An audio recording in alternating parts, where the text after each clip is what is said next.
Dale, pues. No me sale. Ahora sí.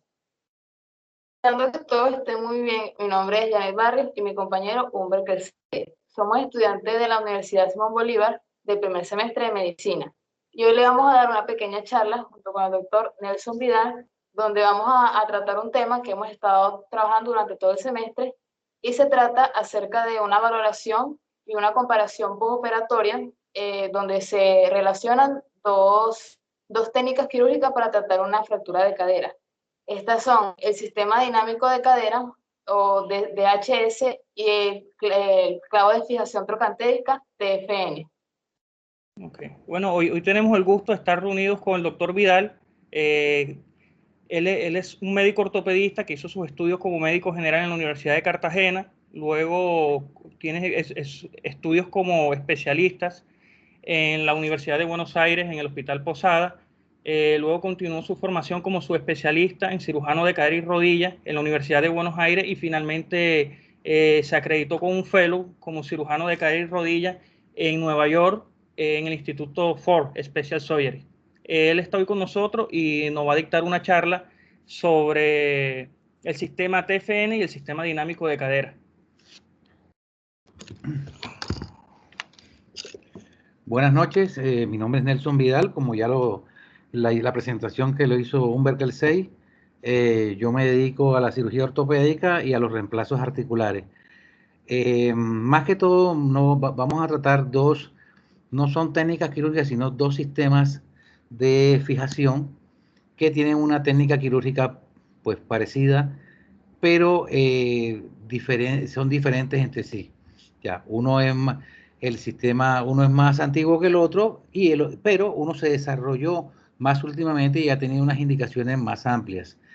Lo primero que tenemos que decir es que estos son sistemas de cirugía, pero ¿en qué tipo de lesiones se aplican? Pues se aplican en fracturas de cadera. Las fracturas de cadera tienen una definición. Hay tres tipos de fracturas de cadera. Las fracturas intracalculares, conocidas en otro medio como las mediales de cadera, que supuestamente son las del cuello femoral hasta donde llega la cápsula, que pueden ser subcapitales, medios cervicales o bases cervicales. Ese no es el motivo que nos atañe en esta charla. Y las fracturas intertrocantéricas, que por definición son las fracturas que están entre el trocánter mayor y el menor a lo largo de la línea intertrocantérica.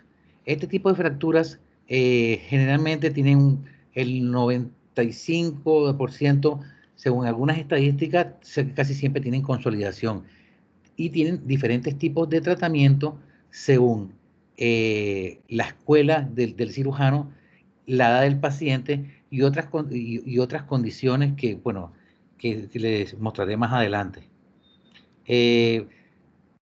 Estas fracturas, como todas las fracturas, hay infinidades de clasificaciones. La clasificación AO, la de Tronzo y otras muchas que existen. Normalmente yo utilizo esta, es digamos de las más clásicas y de las más fáciles. Entonces, aquí observamos un gráfico en donde está del tipo 1 al tipo 5. El tipo 1 es el tipo de fracturas intertrocantéricas, como decimos, a través de los trocánteres sin desplazamiento. Ya, digamos que es una fractura incompleta o completa sin desplazamiento. El tipo 2 es una fractura completa con un desplazamiento no tan grande, mayor a 2 milímetros, pero que no compromete los trocánteres. La grado 3 se divide en grado 3A y 3B. La grado 3B es la que compromete el trocánter menor, ya, y la grado 3A, perdón, y la 3B es la que compromete el trocánter mayor. Entre más progresa la clasificación, más inestable es la fractura. Ya, la grado 4 es una fractura intertrocantérica con conminución de la pared posterior. Eso es una fractura inestable. Y la fractura de trazo inverso, que es la más inestable. ¿Hasta dónde son estables? ¿Qué quiere decir una fractura estable de cadera? Que cuando colocas las fuerzas de cizallamiento y de inestabilidad no son tan grandes y la fractura tiene menor índice de desplazamiento posterior. ¿Hasta dónde son estables? Hasta la tipo 2. Ya de la tipo 3A a la 5 son inestables, siendo la 5 más inestable que la 3A, lógicamente. De ahí partimos al tratamiento. El tratamiento, antiguamente el sistema DHS o placa tubo o Richards, que fue el que lo inventó en los años 80, este es un sistema que se utilizó durante muchos años para todo tipo de fracturas intertrocantéricas. Y con el pasar de los tiempos, se dio cuenta que había unos desplazamientos residuales, unas complicaciones. Y se reevaluó todo esto y se dividieron, digamos que se hicieron pautas en el tratamiento. Entonces, ¿cuáles son los diferentes tratamientos que se puede hacer en una fractura de cadera intertrocantérica? Están los sistemas dinámicos como el DHS o el DCS, ¿ya?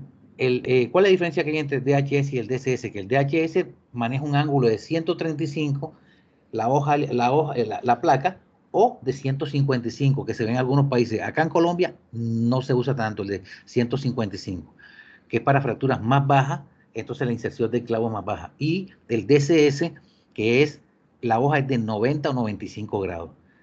Está el clavo TFN, PFNA, recibe diferentes nombres a veces según la fábrica, pero es un clavo cefalomedular de fémur, esa es como la definición.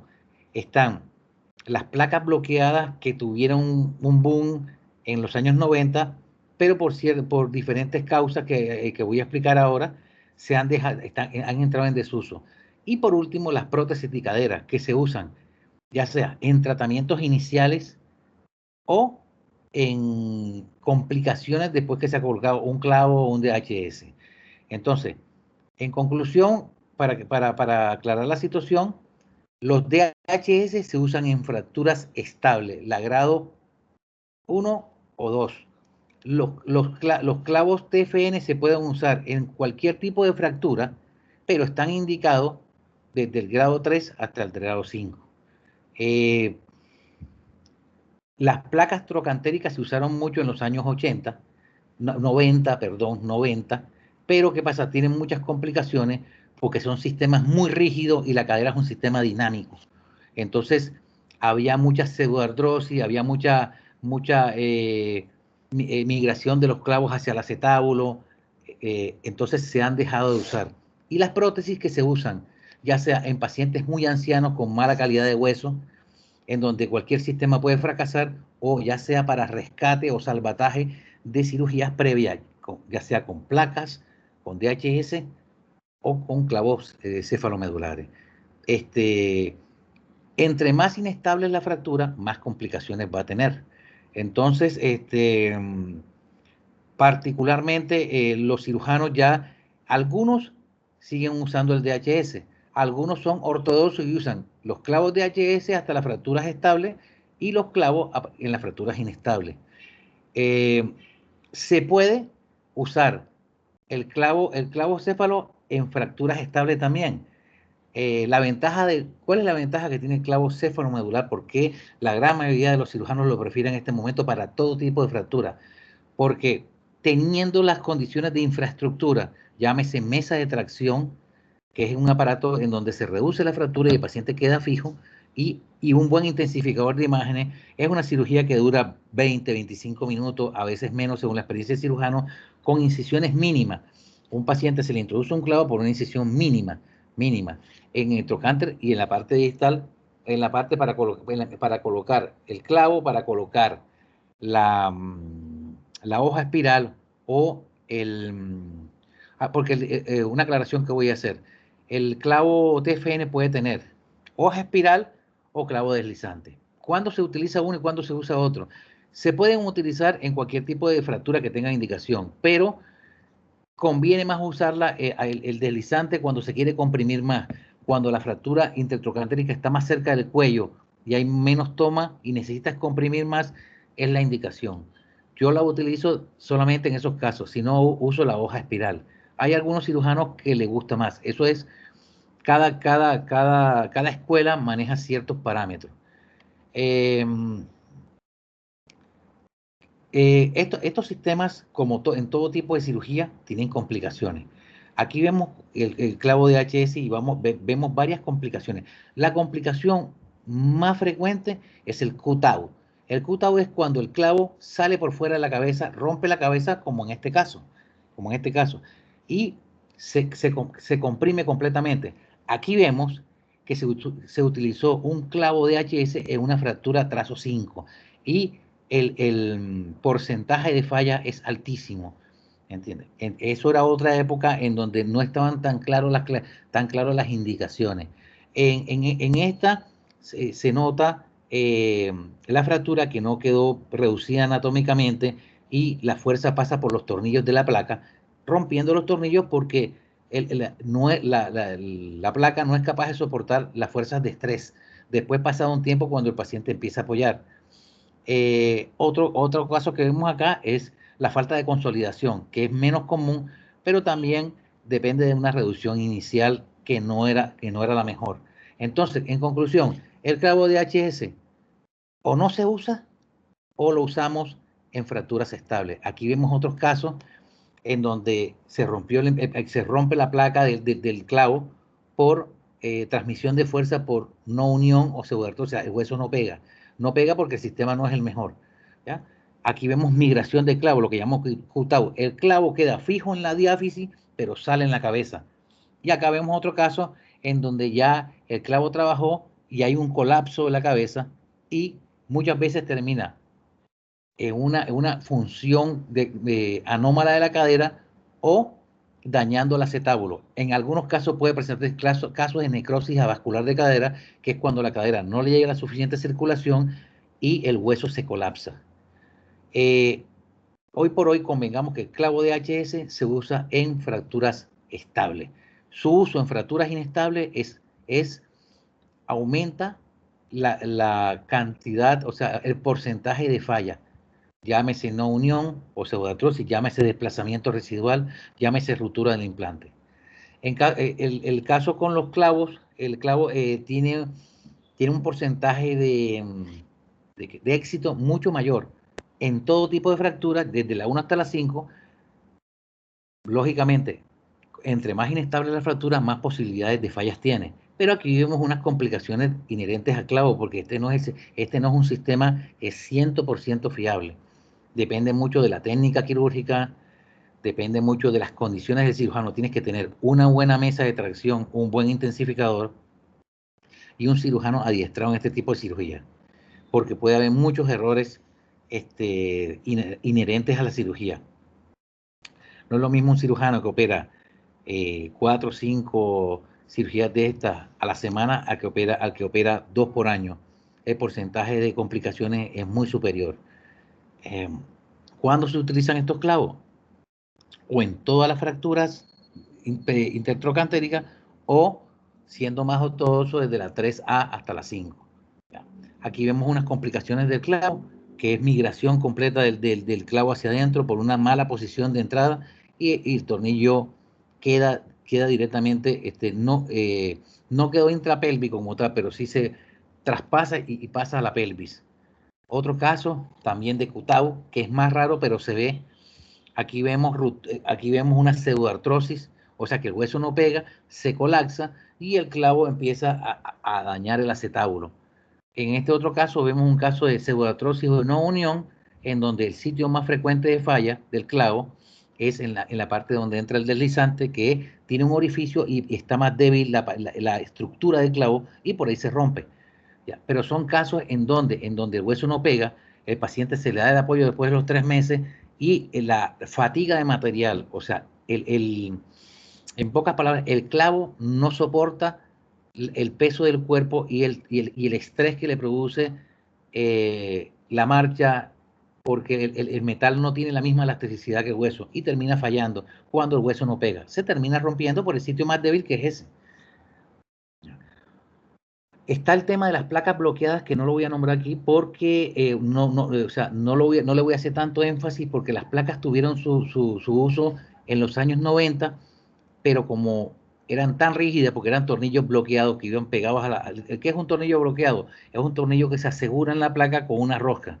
Eran sistemas tan rígidos que tuvieron muchísimas complicaciones y se abandonaron rápidamente. Tuvieron un índice de complicaciones altísimo. Entonces se abandonaron, dándole paso a otro sistema, como lo que hemos hablado. ¿Cuándo se usa una prótesis o artroplastía, que se dice en otros países, en una fractura intertrocantérica? Varios son los casos. Uno, paciente anciano que se necesita movilizar rápidamente con una calidad de hueso mala, o sea, tiene mucha osteoporosis, o una fractura conminuta, o sea, que no, la fragilidad ósea hace que se rompa muchos fragmentos y la estabilidad tanto del clavo como del clavo, que es donde más se usan inestables, no asegura un buen resultado. Entonces se usan prótesis, ya sea no cementadas o cementadas, algunas veces primarias o modulares, eso ya es otro capítulo, para darle una movilidad precoz al paciente. Pero estas prótesis a su vez tienen muchas complicaciones. Primero, el cirujano de prótesis, ya eso no es el mismo, no todo, o sea, hay muchos ortopedistas que se dedican al trauma y no a las prótesis. Entonces, esto lo tiene que hacer un especialista en prótesis que conozca la biomecánica de las prótesis, las indicaciones, el tipo de prótesis a colocar según el paciente. Cada paciente es un capítulo aparte. Entonces, la complicación más frecuente es la luxación. ¿Por qué? Al ser una fractura lateral o intertrocantérica, cuando se saca o se extiende la cabeza femoral, se extiende parte de la cápsula, parte de la parte muscular y tendinosa que le da estabilidad a la cadera. Entonces las fracturas son más inestables y tienden a luxarse.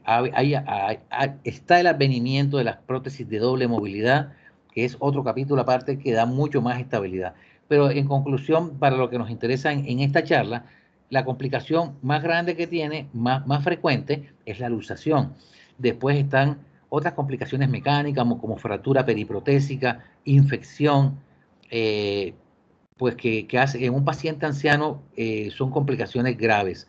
Pero cuando se usan, entonces en conclusión, en pacientes ancianos y en el rescate de osteosíntesis fallida, ya sea con el DHS o con el TFN. Conclusiones. Si somos ortodoxos y nos ponemos, porque una cosa es el punto de vista que yo tengo y otro el punto de vista que tienen mis demás colegas. Lo que dicen los estudios es fracturas estables 1 y 2 de HS con su técnica de colocación, digamos, adecuada. Grado 3A a 5 el TFN. Y las prótesis en casos de osteoporosis o el rescate de estos métodos fallidos. Lógicamente, tanto una aclaración que hago, una acotación, es que hay una técnica quirúrgica que es muy depurada y que necesita de ciertas condiciones para que quede perfecto. Hay médicos que, pues digamos que aquí en nuestro medio a veces no contamos con, ciertas clínicas no cuentan con toda la infraestructura y se hacen procedimientos que no son los de la técnica correcta, o sea, no con mesa de tracción, de pronto es un intensificador defectuoso y esto tiende a aumentar el porcentaje de falla. Hay toda una técnica, una cosa que, bueno, no es el motivo de esta charla, pero hay una técnica donde tanto el clavo como el DHS tienen que quedar en una posición predeterminada. ¿Listo? Listo. Pues sí, más o menos ese es un esbozo de lo que se ha querido decir. No sé si tienen alguna pregunta, alguna... Sí, mi compañera Mariela le tiene una pregunta. Sí, una de las preguntas es, ¿qué consecuencias no operar a un adulto mayor si se llega a fracturar la cadera?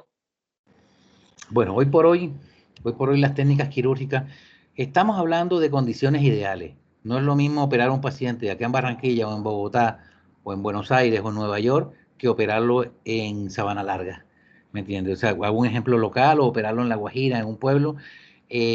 Lo ideal, la fractura de cadera es una patología que tiene que ser tratada por un especialista dentro de los especialistas, o sea, tiene que ser o alguien que se dedique a trauma o un especialista en prótesis.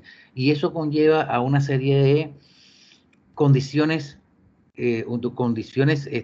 médicas para eso. Tiene que haber una estructura de pronto tal vez un buen quirófano con todas las condiciones, tanto de mesa de tracción, intensificador, personal capacitado y una UCI. Normalmente estas fracturas las padecen pacientes añosos, pero hoy por hoy con los vehículos, con los accidentes de alta energía, se están presentando en pacientes más jóvenes.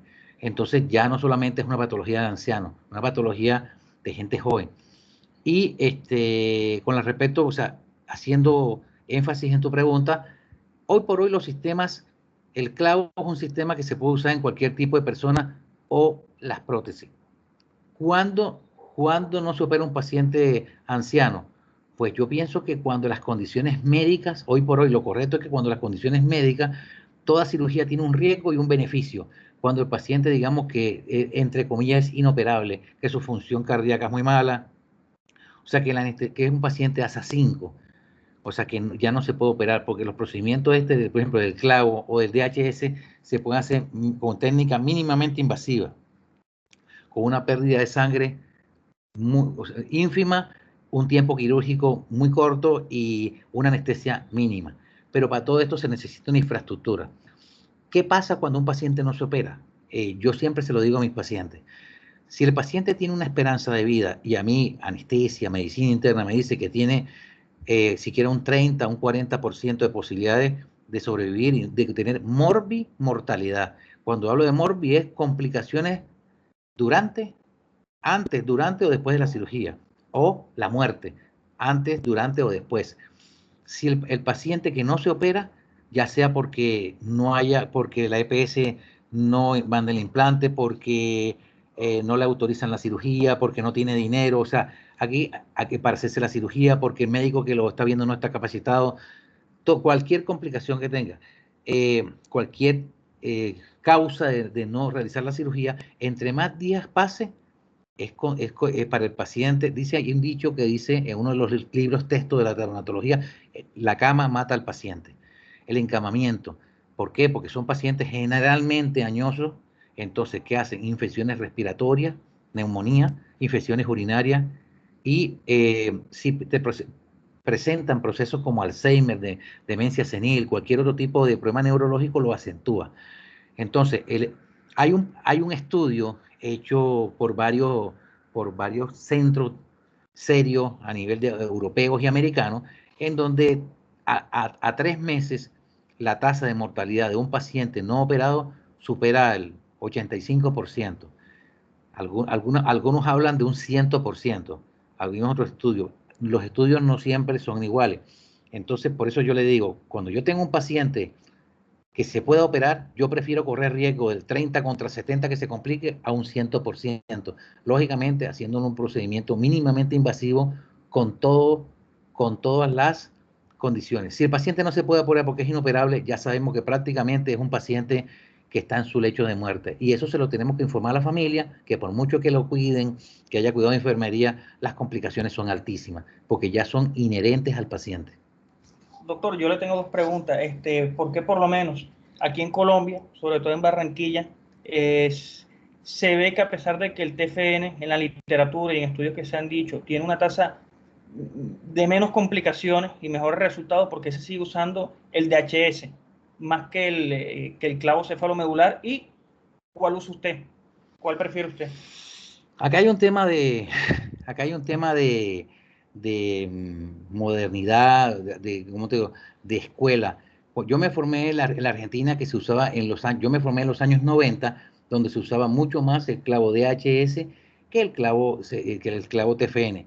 ¿Qué pasó con el DHS? El DHS tuvo su esplendor en los 80 y en los 90 y se desarrolló completamente. En cambio, el clavo TFN tuvo una evolución. Los primeros clavos TFN tenían muchos problemas biomecánicos, era muy ancho en la cabeza, habían problemas con la guía, y ese sistema, Grossenkampf, y eso que se usaba en Estados Unidos, lo usaban más que todos los yankees. O sea, yo empecé a ver, cuando fui a hacer fellow en los Estados Unidos, vi que ellos colocaban mucho clavo y tenían una experiencia vasta con eso, o sea, una experiencia muy grande. Ellos ya el sistema de IHS Richards lo tenían en el desuso.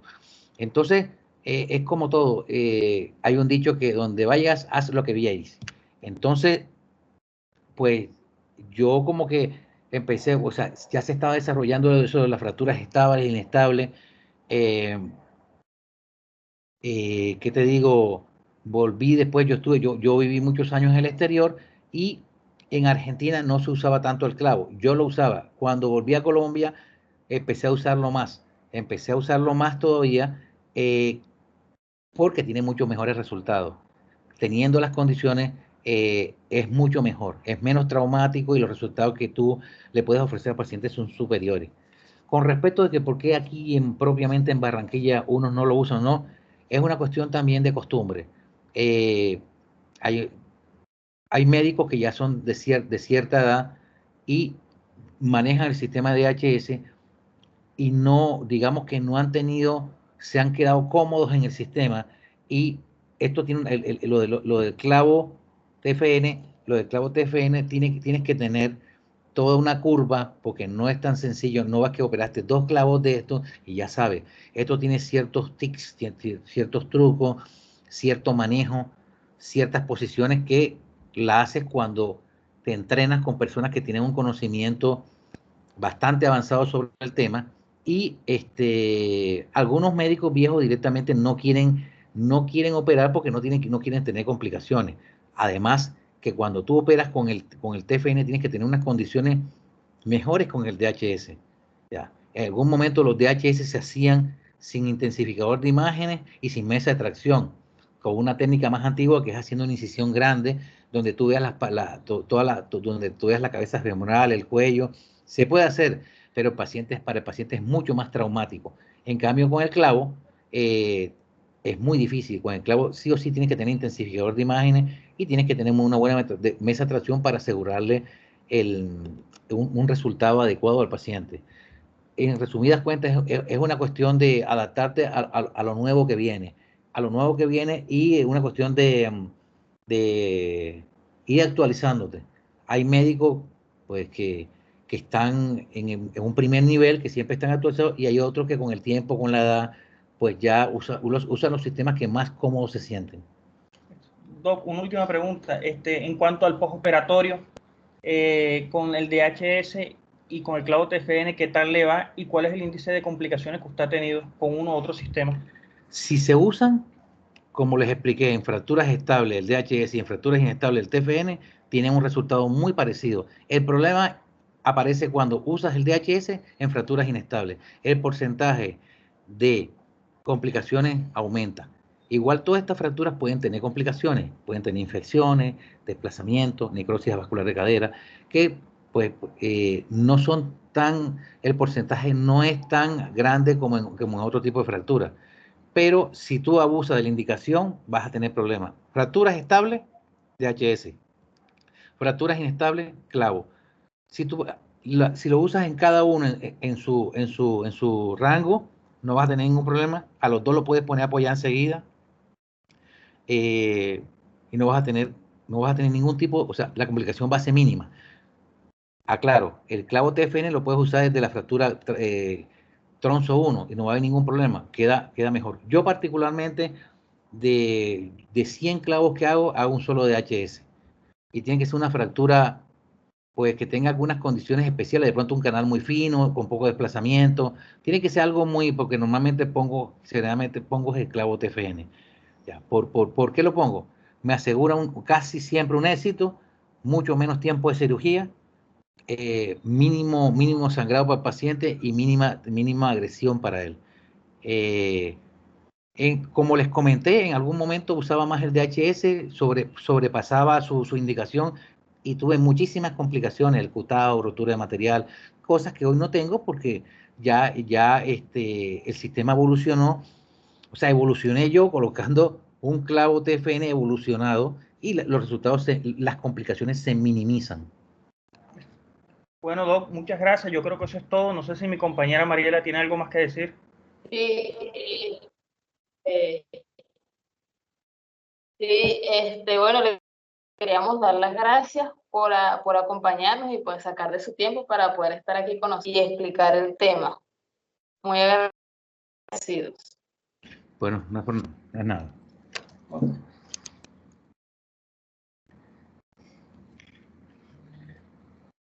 Tenía que decir otra vaina. No.